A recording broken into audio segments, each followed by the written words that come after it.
د پلار محبت د زوی سره، ځکه د پلار قدر پکار دی. پلار هغه انسان دی، په دې پلار کې یو صفت یي، دا په ما او تا کې هم دی. پلار هغه انسان دی چې سخت مین دی په بچو باندې، خو مینه نه راښکاره کوي. دا د پلار یو خوی دی. مور ډېره مینه په بچو باندې، خو راښکاره کوي هر وخت. بچی ښکلی او کلی رالي او زار شم درنه او قربان شم درنه، په مخه خواله راځي او په مخه تپوسونه او په مخه ټلیفونونه. د پلار هم دقه شان دی، خو دی راښکاره کوي نه.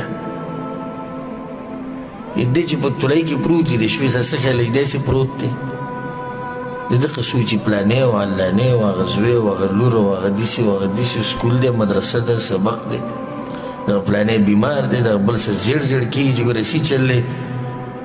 دا بل ولې ګورې نن خپه خپه و، دی ولې په امتحان کې کمزوری راغی، دی ولې د سکول نه راوایست